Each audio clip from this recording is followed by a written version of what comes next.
እኔ ማዳም ቤት ብቻ የተፈቀደልኝ ለምንድነው? አንቺ ማዳም ቤት ስሪ፣ አንቺ እንደዚህ በይ። እጅግ በጣም ነው ስሰማ ያዘንኩት። ብዙዎቻችሁ ይሄንን የምትመለከቱትን አርቲስት ዮሐንስ አፈወርቅን ታውቁታላችሁ። የድንግል ማርያም ረጅሙና ግዙፉ ሐውልት በአውሮፓ ምድር ሊመረቅ መሆኑ ተሰምቷል። ባንድ የፖላንድ 10 ወር ሙሉ ወርቅ ከዱባይ ያስልካሉ። አበሻ ስለሆኑ እዚያ ያስተዋውቃሉ። ወርቅ አለ ይላሉ። ከዛ በኋላ ሰላም ጤና ይስጥልኝ ውድ የቻናሌ ቤተሰቦች፣ እንደምን ቆያችሁኝ? እንደምን ሰነበታችሁ? ዛሬም ለእናንተ ሶሻል ሚዲያ ላይ ወቅታዊና አነጋጋሪ ጉዳዮችን ጠቅላላ አድርጌ ይዤላችሁ መጥቻለሁ። እስከ መጨረሻው ከኔ ጋር አብራችሁን ቆዩ። ይሄ ቪዲዮ ወደ ብዙ ሰው እንዲዳረስ ቪዲዮን ላይክ በማድረግ ጀምሩት። ወደ ቪዲዮ። ወልደ ጊዮርጊስ ይልካል። ይሄን ቅረሱት። ኑ ሼር ግዙ፣ ኢትዮጵያን የሚቀይር ነው ብሎ ሼር መሸጥ ባይጀምር ከምላስ ጸጉር። እኔ ፖለቲከኛ መረጃ አለ። እኔ ማንንም ስቃወም ወልደ ጊዮርጊስ ቢያድግ ባያድግ አያገባኝ። ይሄ ግን ሸዋሸዋ እንደሆነ መገለጽ አለበት፣ ካድሬ እንደሆነ ማጋለጥ አለበት። እውነት ነው። ያችን 50-60 ሚሊዮን ብር ሰብስበ ዞር ብለህ መብላት ትፈልጋለህ። በዚህ ያመጣው ገንዘብስ ለአብይ አህመድ ተልከህ ዱባይ ቁጭ ብለህ ይችን $200,000 ስለሰጠህ እንደ ሸዋሸዋ እየሰራ አንድ ደግሞ $500 ዘነጡ የምትጨፍር ደግሞ አንድ ሮቦት አስቀምጦልህ ማንንም ተከል እየመጣ ነው። 888 ኢቲኤች ዴሊቨሪ ያደረሰ አሜሪካን ከአውሮፓ ከዱባይ ወጥቼ አሜሪካን አውሮፓን ይዛለሁ ሲለን ዓለም አቀፍ አደረገዋለሁ። አፍሪካ የት ሄደ ኢቲኤች ዴሊቨሪ? የማዳም ቅመሞች ስራ ያስከባቸውና ገንዘብ ሰብስበው ጠፋ።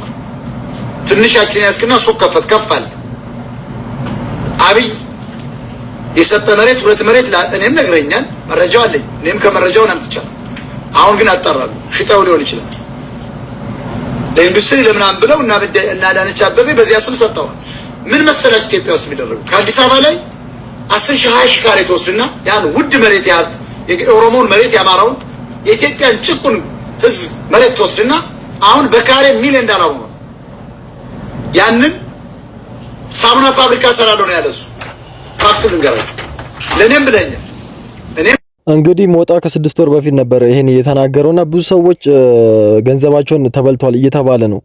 በሚሊዮን የሚቆጠር ገንዘብ ነው ተበልቷል እየተባለ ያለውና ሞጣ ደግሞ ታይቶት ነበር እያሉ ነው። አብዛኛው ሰዎች ታይቶት ነበር፣ ይሄ ነገር ሸዋሸዋ መሆኑ ታይቶት ነበር እያሉ ነው። ይሄ ንግግር አሁን የሰማችሁት ከ6 ወር በፊት የተናገረው ነው።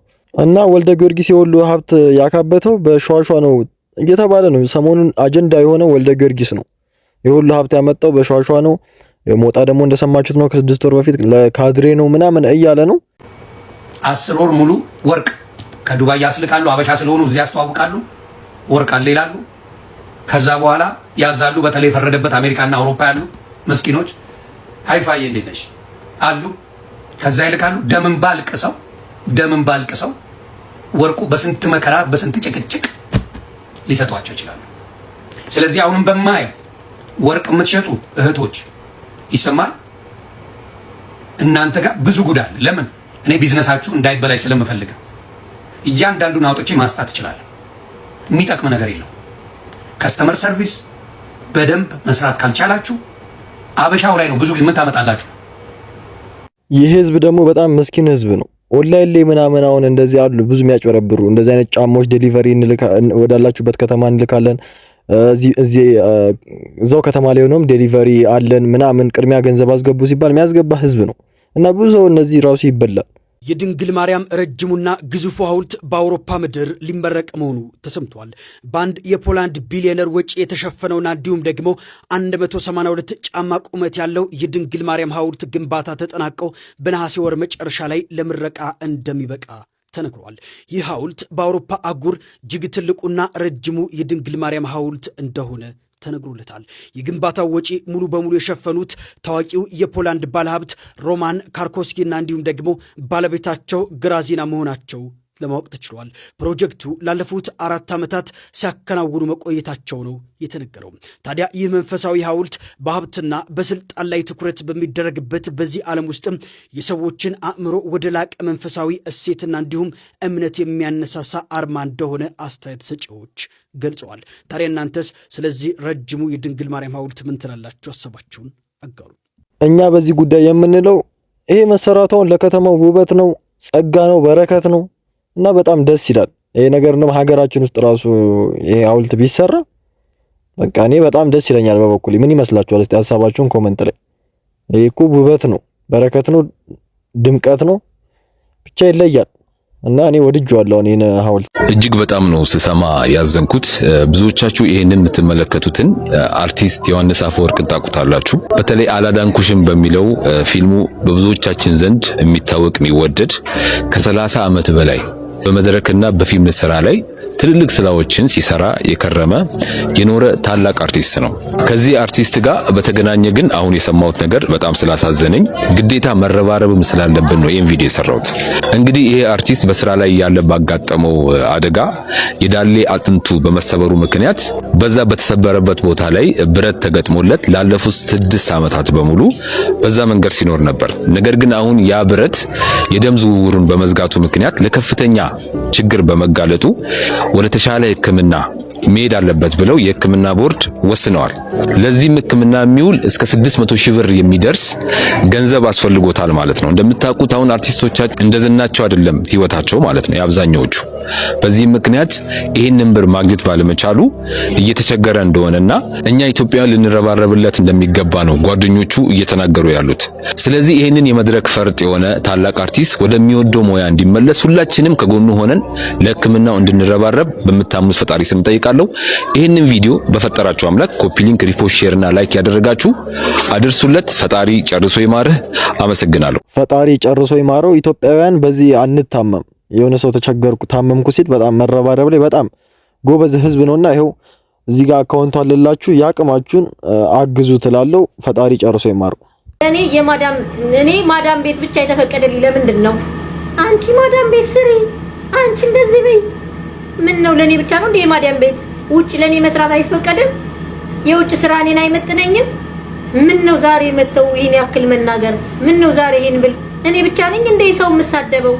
በህይወቴ አልኳችሁ፣ በህይወቴ እሱንም ይቅርታ ብያለሁ። ወጥቼ የታረቅነ የገድ ነገር እንዴት በብሔር ተደብቀሽ ትሳደቢያለሽ ብላ ብዙ ነገሮችን አለችኝ። ዛሬ ደግሞ ገስት ላይ ገብታ ስታበረታታ ታየው።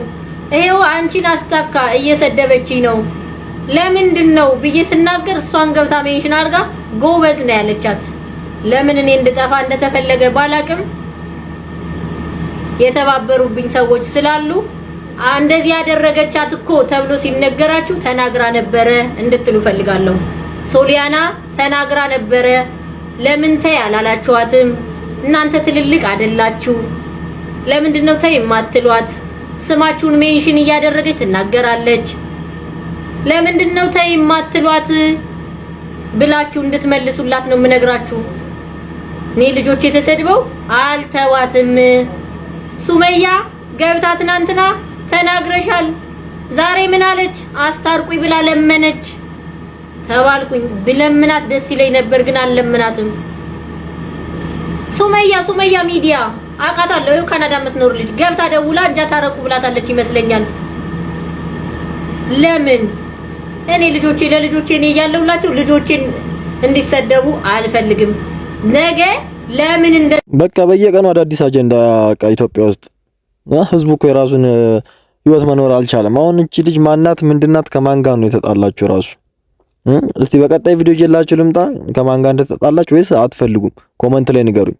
ፈልጋለን የምትሉ ኮሜንት ላይ ጻፉልኝ። አይ አንፈልግም በማያገባን አንገባም የምትሉም ኮሜንት ላይ እኛ እሷ የተጣላቻትን ልጅ አወቅናት አላወቅናት አያገባንም፣ የራሳችንን ህይወት ነው የምንኖረው የምትሉም ኮሜንት ላይ ጻፉልኝ። ብቻ ውድ የቻናሌ ቤተሰቦች ለዛሬ ይዤላችሁ የመጣሁት ቪዲዮዎች እነዚህን ይመስሉ ነበረ። በቀጣይ ቪዲዮ እስከማገኛችሁ ሁላችሁም በያላችሁበት ይመቻችሁ። ቻው።